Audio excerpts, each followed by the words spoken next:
ABC. ABC అనేది ఒక త్రిభుజము, D and ఈ అనేది ఒక పాయింట్. నవ్వు ఇక్కడ చూడండి sir, BD is to DE is to EC, A is to B is to C అని ఇచ్చాడు. B is to A is to C, A is to B is to C. అలాంటప్పుడు right, ఇది చాలా important model sir. Area of triangle ABC ABD is to ADE is to AEC ఎంత అవుతుంది? AEC ఎంత అవుతుంది? చాలా ఇంపార్టెంట్ సార్.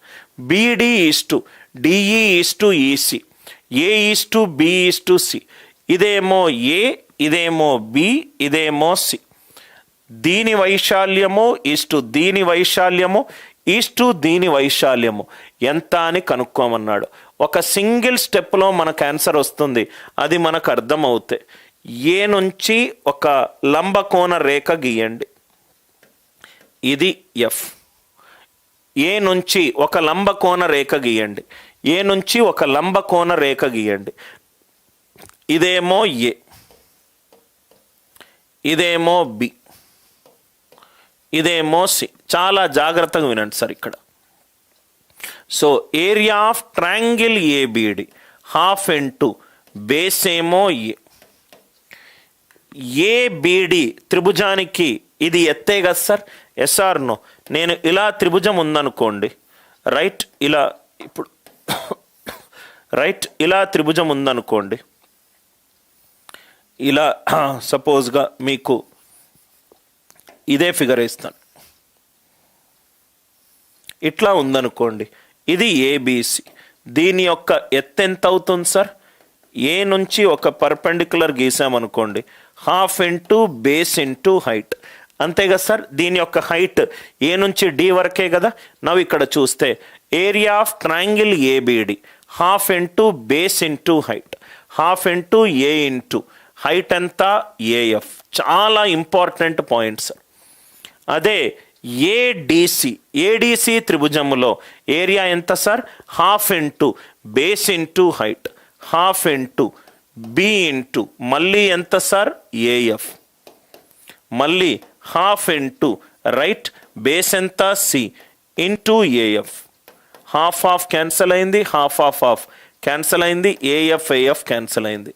సో భుజము బేస్ల యొక్క నిష్పత్తి A is to B is to C ఉంటే దాని యొక్క త్రిభుజం యొక్క వైశాల్యం, రైట్, వైశాల్యం నిష్పత్తి ఎంత ఉంటుంది sir? A is to B is to C ఉంటుంది. దాని యొక్క వైశాల్యం నిష్పత్తి ఎంత ఉంటుంది? A is to B is to C. చాలా important sir. BD is to DE is to EC, A is to B is to C అయిందనుకోండి, దీని వైశాల్యము ప్లస్ మధ్యలో ఉన్న త్రిభుజం వైశాల్యము అండ్ దీని వైశాల్యము నిష్పత్తి ఎంత ఉంటుంది sir? Right, A is to B is to C ఉంటుంది. A is to B is to C ఉంటుంది.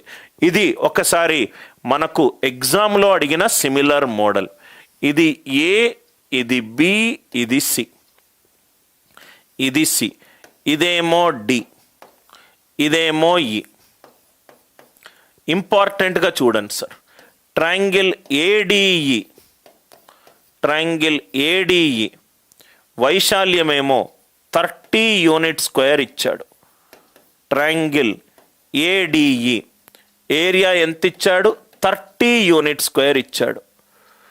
30 యూనిట్ స్క్వేర్ ఇచ్చాడు. 30 యూనిట్ స్క్వేర్ ఇచ్చాడు. మళ్ళీ ఏమిచ్చాడు?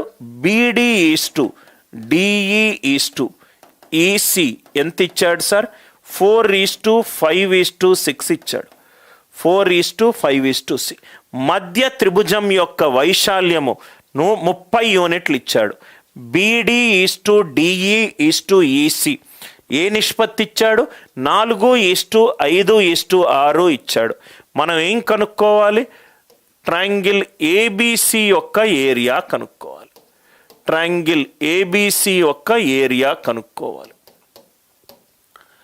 ఏబిసి అనే ఈ త్రిభుజం యొక్క శీర్షాలు, రైట్.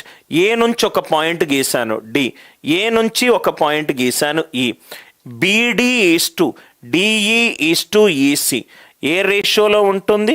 4:5:6 రేషియోలో ఉంటుంది. 4:5:6 నిష్పత్తిలో ఉంటుంది. రైట్. ఎప్పుడైతే మనం ఇది అన్నామో దీని ఏరియా ఎంత సార్? 4. దీని ఏరియా కూడా ఎంత అవుతుంది? 5. దీని ఏరియా కూడా ఎంత అవుతుంది? 6. ఇప్పుడే మనం డిస్కస్ చేసాము త్రిభుజం యొక్క వైశాల్యము ఇదే నిష్పత్తిలో ఉంటుంది. అంటే ఇది 5 పార్ట్లది ఎంత ఇచ్చాడు? 30 ఇచ్చాడు. 5×6 are you all with me? మొత్తం ఎన్ని పార్ట్లు ఉన్నాయి? 4 పార్ట్స్, 5 పార్ట్స్, 6 పార్ట్స్. 15 పార్ట్స్ది ఎంత? ఈచ్ పార్ట్ ఏమో ఇంటూ 6. 15 × 6 90. ఈ క్వశ్చన్కి ఆన్సర్ ఎంత? 90 యూనిట్ స్క్వేర్. ఈ కాన్సెప్ట్ అందరికీ అర్థమైందా? రైట్.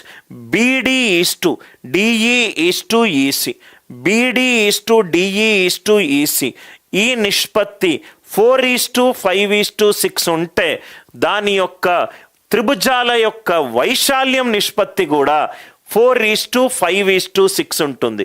అంటే దీని వైశాల్యం 4 పార్ట్లు అవుతే దీని వైశాల్యం 5 పార్ట్లు. అప్పుడు దీని వైశాల్యము 6 పార్ట్స్.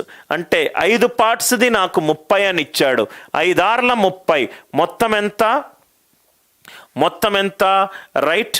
4, 5, 6 15 పార్ట్స్ది ఎంత అవుతుంది? ఆన్సర్ ఎంత? మొత్తము 15 × 6. ఈ పాయింట్ అందరికీ అర్థమైందా? అందరికీ అర్థమైందా?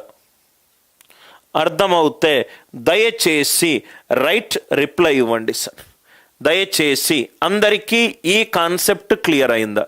రైట్. కాన్సెప్ట్ ఎగ్జాంపుల్ అందరికీ క్లియర్గా సార్? నెక్స్ట్